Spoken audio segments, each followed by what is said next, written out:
welcome to my video on hybrid inheritance. In this video we are going to learn what is hybrid inheritance, how to define a derived class, how to define derived classes in hybrid inheritance, creating objects of derived class, C++ program to implement hybrid inheritance, some question answer session, and at the end the exercise or assignment for students. Let us start with types of inheritance. First type is single inheritance, second type multiple inheritance, third type hierarchical inheritance, fourth multi-level inheritance, and the last type is hybrid inheritance. And today in this video we are going to learn about hybrid inheritance. So what is hybrid inheritance? Before that, why it is required? So there may be the situation where programmer need to apply two or more types of inheritance to design a program to solve a problem. So in many problems it is required to implement the combination of multiple types of inheritance such as single inheritance, multiple inheritance, multi-level inheritance, and hierarchical inheritance in combination. Single or one type of inheritance is not sufficient, and that's why the situation may arise in that the programmer need to apply the multiple, that is two or more types of inheritance to solve the problem. So what is hybrid inheritance? The inheritance in which more than one type of inheritance are combined together is known as hybrid inheritance. So more than one means it may be two or three or four combination of the types of inheritance. For example, combination of multiple and multiple inheritance, or the combination of hierarchical multiple and multi-level inheritance. So the general structure of hybrid inheritance can be like this. There is a base class. From base class, two classes are derived, that is intermediate base class 1 and intermediate base class 2. From this intermediate base classes, one new class is derived, that is a derived class. So like this, here the base class, intermediate base class 1 and derived class, these three classes form multi-level inheritance. Similarly, base class, intermediate base class 2 and derived class, these three classes also form multi-level inheritance. Then base class, intermediate base class and intermediate base class 2, these three classes form hierarchical inheritance, and intermediate base class 1, intermediate base class 2 and derived class, these three classes form multiple inheritance. So like this is a combination of three types of inheritance here, multi-level inheritance, hierarchical inheritance, and multiple inheritance. So how to define base class, derived class, intermediate class? So there is no different definition or special definition for this. As usual, the base class is defined with normal class definition, including data members in private section, member functions in public section. The same thing is applicable to intermediate base classes also. Only there may be one or multiple intermediate base classes, and as per multi-level inheritance, in multiple inheritance we have seen how to define intermediate base class. According to that syntax, we have to define intermediate base classes. The same thing is applicable to derived classes also. There may be one or multiple derived classes, and these derived classes are required to define as per the type of inheritance. Means if it is multiple inheritance, then the derived class will be derived from two or multiple base classes. If it is hierarchical inheritance, then multiple derived classes will be derived from single base class. If it is multi-level, then the derived class will be derived from intermediate base class. So like this, depending on the situation, the derived classes may be defined. For that, you have to identify what type of inheritance is implemented. According to that, you have to define the derived classes. Then various modes that we have studied in previous video, that is private mode, public mode and protected mode. So this generally the private mode is not recommended. Instead public or protected modes can be used as per the requirement of type of inheritance. So any class can be derived publicly or protectedly from its base class. So in this way you have to follow these guidelines whenever you are defining various classes in the hybrid inheritance. Now regarding objects, whenever you are creating objects, the objects are always created of derived classes. The objects are not created of intermediate base classes or base classes. So it is recommended that the objects should be created of derived classes in any type of inheritance, and this rule is applicable, or this recommendation is applicable for hybrid inheritance also. The object of derived class can access the member functions of its own class and its above level classes, that is intermediate base class or base class. It cannot access the member functions of other derived classes. If there are multiple derived classes, then the object of one derived class cannot access the member functions of other derived classes. So that is a restriction. The syntax, that is all of you know that the objects are created like this: derived class and then the name of objects separated by comma ending with semicolon, and these objects can access the member functions of base class, member functions of derived class, as well as member functions of intermediate base class using the syntax object dot member function and into bracket arguments if any. Now let us see the example. There is a class student. From class student, one class is derived named test. So the test class is derived from student class. There is one independent microproject class, and now from test and microproject, these two classes, one new class is derived, that is result class. So like this, here in this structure there are four classes: student, test, microproject and result. Now here in this figure, the classes student, test and result, these three classes form multi-level inheritance, while the classes test, microproject and result form multiple inheritance. So it is a combination of two types of inheritance: multi-level inheritance and multiple inheritance. So like this is an example of hybrid inheritance. Let us go for the program, C++ program, and the problem definition for C++ program is like this. First of all, the diagram is given, that is there is one class student having data members roll number and name. From student class, the test class is derived having data members marks 1 and marks 2. So marks 1 represents test 1 marks and marks 2 represents test 2 marks. So the marks of two tests.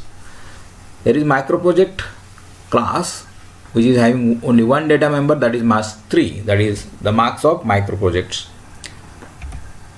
From these two classes, that is from test and microproject, from these two classes one class is derived, that is result class. This class is having only one data member, that is total marks. So like this, here the student, test and result classes form multi-level inheritance, while test, microproject and result classes form multiple inheritance. So now the problem definition given is like this: write a C++ program to implement the hybrid inheritance as shown in given figure.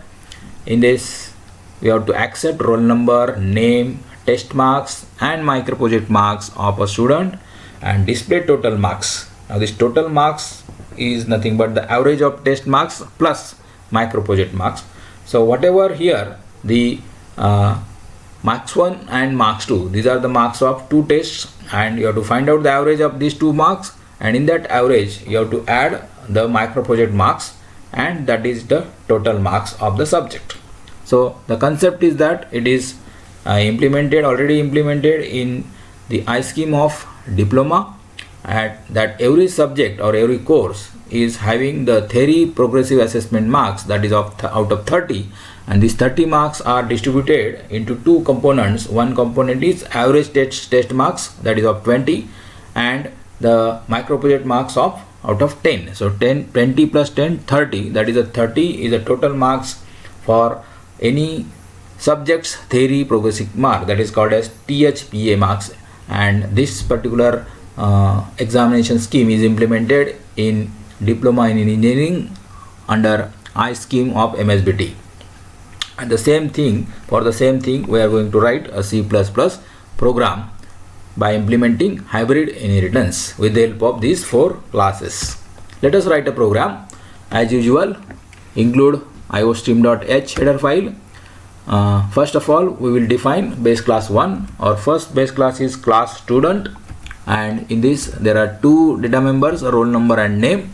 Roll number is integer type and name is a character type array of 15 size.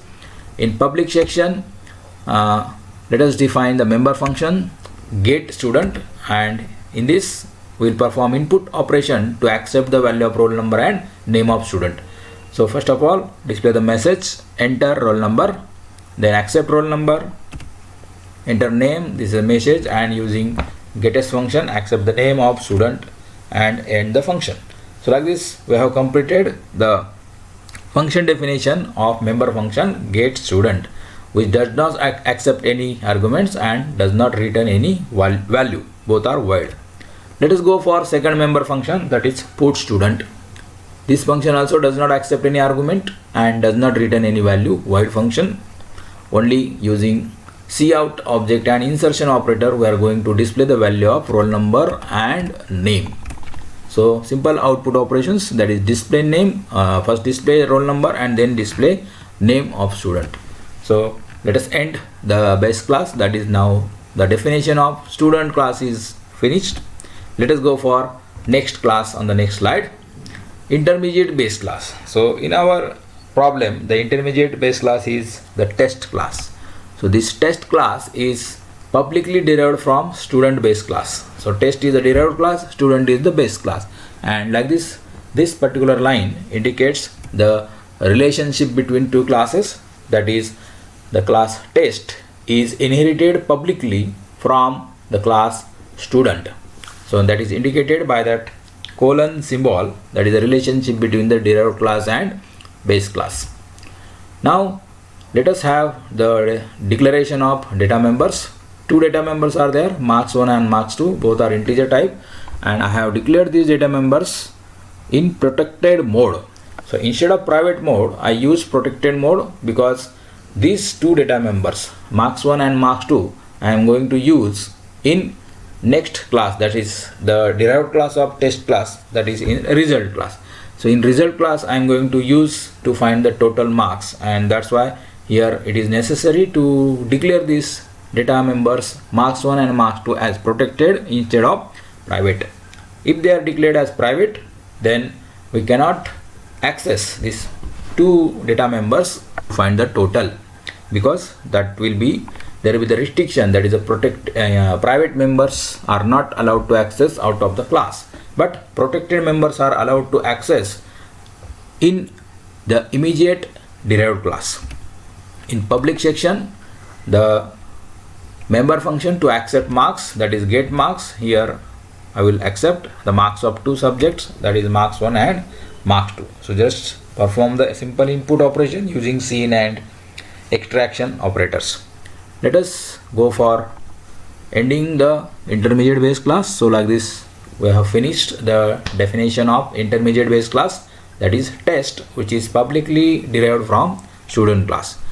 Let us go for definition of the another class, that is base class 2, which is microproject class. This microproject class is not derived from any other class, it is independent base class. Here also this is having the marks 3, that is the protected, because this marks 3 also I am going to access in the result class, which is the immediate derived class of this microproject class, and for that it is necessary to declare this marks 3 data member as protected instead of private. In public section, again I am going to define a member function to accept this microproject marks. So get microproject get project marks, this is the name of the member function. It is a void function, it does not accept any argument, does not return any value. enter micro project marks, scene extraction operator marks 3. So simple input operation is there, and again there is no output operation because the calculations we are going to perform in next class, that is in the result class. So let us end the base class. So this micro project base class, that is independent, which is not derived from any other class. Let us define the derived class, that is using multiple inheritance. Multiple inheritance means a class is derived from multiple base classes. So here the result class is being inherited from two classes, that is class test and class micro project. So the class result is publicly derived from test and micro project classes. So like this, one class is derived from two base classes, so it is multiple type of inheritance. Let us declare data members. Only one data member is there, that is total marks, that is of integer type. In public section I am going to define now put total function. Here this is also a void type of function. Do not accept any argument, do not return any value. Let us calculate the total marks first by implementing the formula. Now in this formula I am going to use, or we are going to access intermediate class data members. Intermediate class data members means the intermediate base class data members, that is marks 1, marks 2 and marks 3. Marks 1, marks 2 are from test class and marks 3 from micro project marks. So total is equal to marks 1 plus marks 2 divided by 2.0. So in this red color I am finding the average test marks from marks 1 and marks 2 plus marks 3. Marks 3 indicate micro project marks. So average marks of test marks will be out of 20 and marks 3 will be out of 10, and like this we will get the total out of 30, and let us display the total marks. So like this, input total function just calculate the total marks from test marks and micro project marks and display it. End of the derived class. So like this, here I am accessing intermediate base class data members which are declared as protected. So if this marks 1, marks 2 and marks 3 are declared as private, then this statement will not be allowed. But as they are declared as protected, we can do, or we can make the use of these three data members, marks 1, marks 2 and marks 3, to find the total marks in derived class.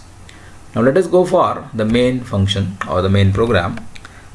Main function, first of all, create object of derived class. So our derived class is result, and I am creating now the object R from the result class. First of all, let us perform input operation and accept the data of students. So first of all, display the prompt message for user enter data of student. Then call get student function using R object r.get student. So here we are calling base class 1 function. So get student is the member function of base class 1, that is student class. So it will accept roll number and name through this member function. Then r.get marks. So here we are calling the base class function. So this base class intermediate base class function, that is from test class, get marks, it will accept marks 1 and marks 2. Then r.get project marks. So this is base class 2 function call, where it will accept marks 3 value. Like this, your input operation is performed. We accepted total 5 values, that is roll number and name using get student function, marks 1 and marks 2 using get marks function, and marks 3 using get project marks function. All three functions are being called using object R. Now let us display the output. First, the heading for output, data of student, put student, that is r.put student will display roll number and name of student. This is the member function call, and which is of base class 1 function. r.put total, this is the derived class function call, and here it will calculate the total and display the total marks and end the main function. So like this, your main function is defined, and let us run the program and let us see what will be the output. The output will be like this: First of all, the message will be displayed, enter data of student, then enter roll number, the user may enter 75, then enter name, user may enter Sanjay Patil suppose, enter marks of two subjects, that is the test marks 16 and 20, these two values are entered, enter micro project marks, the marks 10 are entered, the test marks are out of 20 and micro project marks are out of 10, and now the average of 16 plus 20 will be calculated, that is 16 plus 20, that is 36, and divided by 2, that comes 18, and that 18 will be added to 10 and it will come 28. So the data of student will be displayed like this: roll number 75, name Sanjay Patil, and total marks 28. So like this we will get the total marks from marks 1, marks 2 and marks 3. So in this way we have implemented hybrid inheritance to solve the given problem to find the total marks of a particular student. Now let us check your understanding.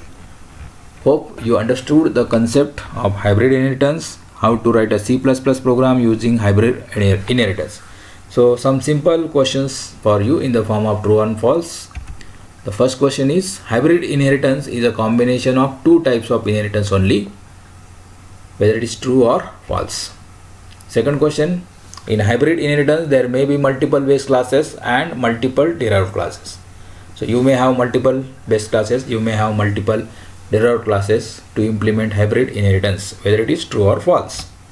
Third question, with respect to hybrid inheritance, which statement is correct? So below I am going to display the various statements A, B, C, D. First statement is, one class is derived from multiple base classes. Multiple classes are derived from single base class. One class is derived from another class which itself is derived from another class, and statement D is all of above are correct. So out of this A, B, C, D, you have to identify which statement is correct with respect to hybrid inheritance. And the last question is, hybrid inheritance is a combination of more than one types of inheritance, whether it's true or false. So very simple questions. If you understood the concept in this video, you can easily answer. You may answer the questions in the comment box below the video. Now let us have the exercise or assignment for you, and to check whether you have understood the concept by writing the program. There is a class employee having two data members, employee number and name. From this employee derive a class earning, and the data members of earning class are basic, DA and HRA. That is basic salary, DA means day earnings allowance, and HRA means house rent allowance. So this is the earning part of salary of any employee. Then there is one deduction part of salary in which the amount is deducted from the salary of employee, and there are three components. One is tax, then PF means provident fund, and loan premium, that is the employee is having loan, that may be home loan or like that, and the installment premium is being paid and that is deducted from his salary. So like this, here from the earning this deduction will be subtracted. From these two classes, that is earning and deductions, one class is derived, that is salary, which is having two data members, gross salary and net salary. So two types of salaries are there. Gross salary. Gross salary means it is earning. Earning means basic plus DA plus HRA, that indicates gross salary. And net salary means from this gross salary you have to subtract deductions. Means you have to subtract provident fund amount, tax amount and loan premium amount, and whatever the remaining amount, that is called as net salary. So the problem definition is like this: write a C++ program to implement the hybrid inheritance as shown in figure. Accept employee number, name, basic salary, DA percentage, HRA percentage, tax, provident fund and loan premium of employee, and display gross salary and net salary. So HRA, that is HRA percentage. So every salary is having this HRA and DA component in terms of percentage. That is, employee is earning HRA suppose 15% in urban area, 10% in rural area, 20% in metropolitan city, like that. Or in case of DA also, the DA may be 25% of basic salary, 50% of basic salary, or 35%. So how much in terms of percentage the company or the government is declaring it. The tax means that is the income tax which is deducted from the salary, that is a TDS, tax deducted at source. Provident fund, which is deposited in the provident fund PF account of that employee, and the loan premium is deducted from the salary and is paid to the bank who gave the loan to the employee. So like this, the HRA, first of all you have to accept the basic salary and HRA percentage, and using that you have to find the HRA amount, house rent amount, that is basic into HRA percentage divided by 100, and DA is calculated as basic into DA percentage divided by 100. So like this you will get the HRA amount and DA amount, and you have to add these two amounts in basic salary amount to get gross salary. So your formula for gross salary is equal to basic plus DA plus HRA. So this DA and HRA is not percentage, this is amount, that is a percentage, DA percentage of basic salary and HRA percentage of basic salary. Then net salary is to be calculated as gross salary minus all the deductions, that is tax plus PF plus loan premium. So this amount will be deducted from the gross salary, you will get net salary. So like this, implement this hybrid inheritance and write a C++ program for that, and you can have a practice, refer the program which I have taught in this video, and on the same line you can write the program. Thank you for watching this video on hybrid inheritance.